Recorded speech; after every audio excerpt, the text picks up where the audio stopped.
मखसूस नशिस्तों से मुतालिक सुप्रीम कोर्ट के फैसले पर इलेक्शन कमीशन का इजलास बेनतीजा खत्म।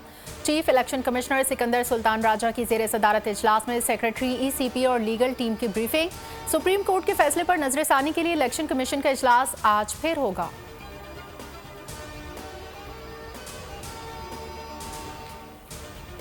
पाकिस्तान में सहाफ़ियों को तहफ़्फ़ुज़ फराहम करने की ज़रूरत है। सहाफ़ी ख्वाह कहीं भी हो, उसे काम करने की इजाज़त होनी चाहिए। अमरीकी महकमा ख़ारजा के तर्जुमान वेदांत पटेल का पाकिस्तान में सहाफ़ियों के कत्ल पर इज़हार ख़याल। कहा, ये वो मामला है जिसे शिद्दत से महसूस करते हैं। इस मामले को वज़ीर ख़ारजा टोनी ब्लिंकन ज़ाती तौर पर देखते हैं। आज़ादी सहाफ़त का मामला वाज़ेह तौर पर हमारे लिए ज़ाती है। मज़ीद बोले कि पाकिस्तान में मौजूद अफ़गान ख़ानदानों के वीज़ों पर जल्द कार्रवाई की कोशिश में मसरूफ़ हों।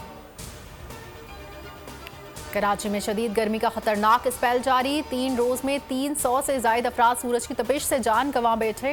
ईदी सर्द खाने में 224 लाशें मुंतकिल। बेशतर जाँ बहक अफराद बेघर या नशे के आदी थे। डॉक्टरों की शहरियों को खुसूसी एहतियात की हिदायत।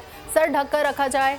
पानी और ORS का मुस्तकिल इस्तेमाल किया जाए। महकमा मौसमियात के मुताबिक शहर कायद में आज से समंदरी हवाएं बहाल होने का इम्कान है।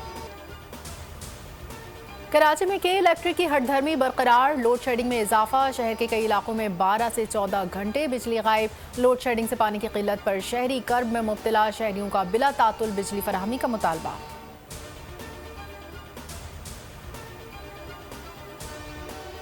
पाकिस्तान और भारत की क्रिकेट टीमें विमेन एशिया कप के मैच में आज दम्बोला में मद्दे मुकाबिल होंगी। मैच पाकिस्तानी वक्त के मुताबिक शाम 6:30 पर शुरू होगा।